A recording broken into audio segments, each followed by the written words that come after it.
Hey there, Coach Devin here, and we are talking The Social Dilemma. It's a new movie or a new documentary, rather, on Netflix.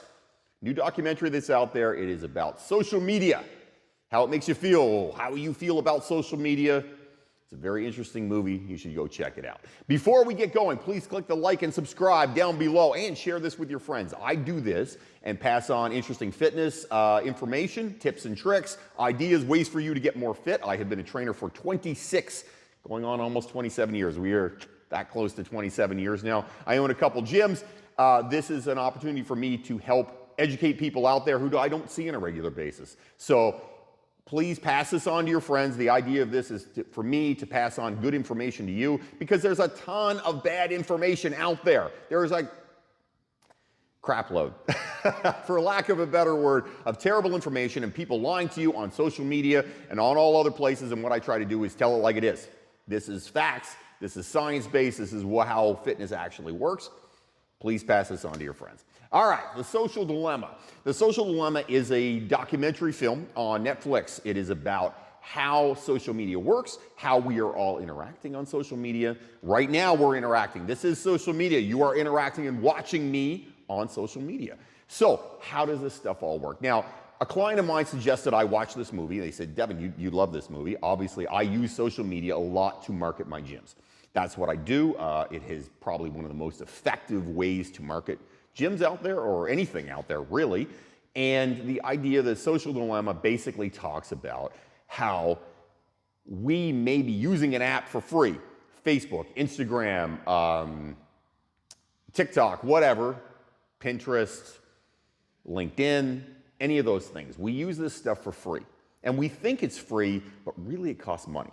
Why does it cost money? It's actually costing data, because you trade your data and the things you're interested in to the website, and the website, or the app rather, takes it and sells it to advertisers. Now, this is not something new. It's not exciting, really. It is just something out there that if you've been an advertiser and you've used social media for advertising, like I have a lot, you know this, that I am taking stuff and you can drill down and pick very specific people and advertise to those people on social media. That's how this works. So for me, what has always been helpful is I want to pass on as much, 99% of the time, positive stuff, fun things, and engage our clientele and potential clients to say, hey, this is who we are. It is a way for me to say, this is who I am, this is what I'm interested in, this is what our gym is about. Come try us out if you're interested. Seems pretty simple, right? But I also can advertise breaking down and based on where you live, how much money you make, how many kids you have, if you're in a relationship or not, your level of education, what you're interested in on social media. You can drill down and pretty much break down, and it is quite amazing for people out there who don't own a business and don't have a business account on Facebook. You can drill down and advertise to very specific groups of people. Like a super specific. I can say, I want a look-alike audience that looks like you. All the things you're interested in. If you're interested in fitness, if you're interested in cars, if you're interested in classic cars, if you're interested in hot girls, if you like hot guys, whatever you happen to be, they take basically Facebook, Instagram, they can track what you go to, what you stop at on a picture. Do you stop at that picture, take a look at that picture? That's tracked. If you like the picture, it's tracked. If you comment on the picture, it's tracked. And then advertisers can buy groups of people. Basically, I can buy a group of people and say, okay, I want to advertise to that person. On the advertising side of things, this type of stuff is amazing. It really is, because I can, rather than advertising on a broad range, you can advertise to a very specific clientele that are interested in your product. Cool idea, right? I mean, for an advertiser, it's perfection. It's exactly what. I mean, I don't want to advertise to somebody who's 65 years old who has zero interest in fitness, or somebody who's 18 who has no interest in fitness. That's not my clientele base, so I don't want to advertise to them. I don't want to spend money advertising to that person. So on the business side of things, the Social Dilemma is not new to me. The problem that I foresee is that we are all, and this is what the Social Dilemma movie is about, is we are all being radicalized into different groups. So what I see on Facebook, and I've always found this interesting, if you look at someone else's Facebook, it's weird to see other people's stuff on Facebook because you're used to seeing your Facebook. Facebook, if you click on things and you like things and you stop at things to look at things, guess what? It's going to give you more of that.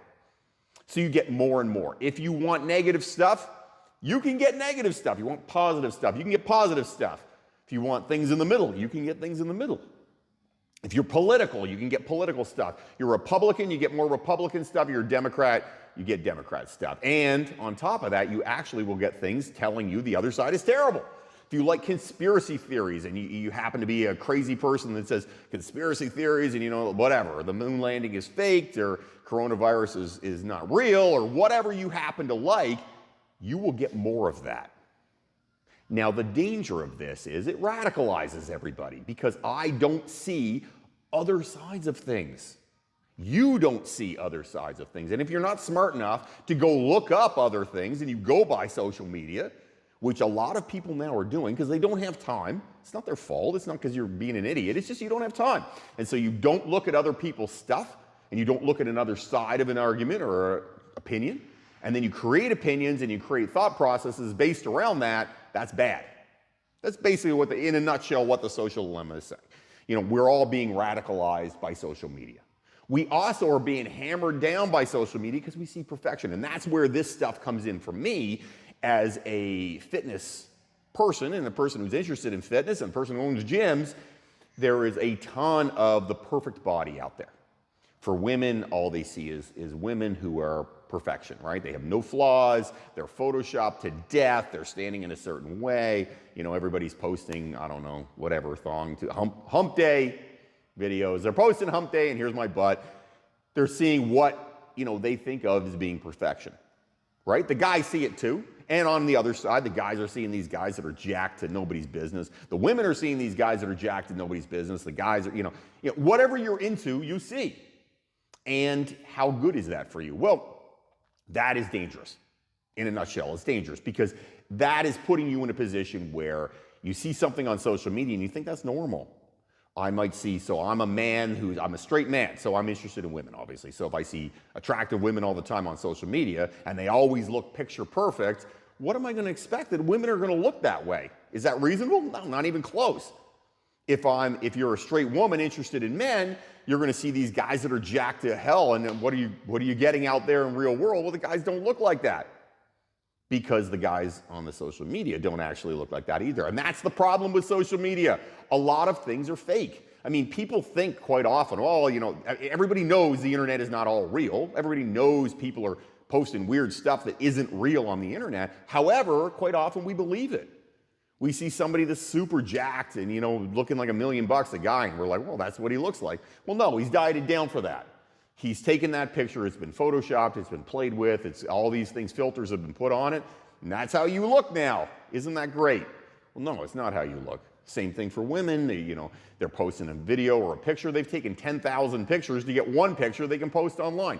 Listen, and we all do that. That's cool. We all want to look good. I want to look good. You want to look good? It's okay to look good. The problem with it is it creates depression. It creates anxiety. It creates an unreal expectation of what the other sex or your sex, whatever you're interested in, looks like. That's a danger. Now, listen, I am not going to be a person who rips social media. I think The Social Dilemma is a great movie. It's an interesting movie. I don't think you need to spend all day on social media. I don't think anybody should. I use social media a lot. I try not to spend all day on social media, and I very much monitor how I interact on social media insofar as what I allow myself to see. Because that's important. If you're consistently on social media scrolling all the time with your digital pacifier in your mouth, because that's what a phone has become, a digital pacifier, that's not good. That can be dangerous. It also is, if you think social media is reality, it is not. Social media is like a first date. That's the bottom line. Social media is like a first date, and that's where the social dilemma comes in here. You can't be in a position where you are out there assuming that what someone has put out there is all realistic. People either post a ton of negative stuff, which is not real, or they post a ton of positive stuff, which again is not real. No one's life is the way they post it online. It just isn't. And we need to keep that in mind. The Social Dilemma, I think, is an excellent movie. It will key you to say, how long are you spending on your phone? It will key you to say, are you being radicalized by political propaganda? Basically, that's what it is on both sides. It's political propaganda. Are you being radicalized or made to feel bad because of the way your body looks? Or you feel bad because you don't have the spouse that you think you should have because everybody on social media looks a certain way? You have to look at these things realistically. You should really watch the movie. I found it super interesting. I think it's a movie that everybody should watch. It is definitely interesting. It is thought-provoking. And I'll tell you, from my side of it, and I understand the advertising side of it, fine, I already knew that stuff. It did make me take a step back and say, how much time am I spending on social media? How much time am I spending on my phone? Should I be spending that time? Just be cognizant. Take a look at your phone. Check in the settings. See how long you're on your phone in an average day, and is that time that you're just wasting? Go check it out. It's called The Social Dilemma. I highly recommend it. Listen, if you have comments, questions, things you want me to talk about, write them up down below. I would love to hear from you. Also, please share this with your friends, like and subscribe. Have yourself an amazing day, everybody. Don't fight the awesome.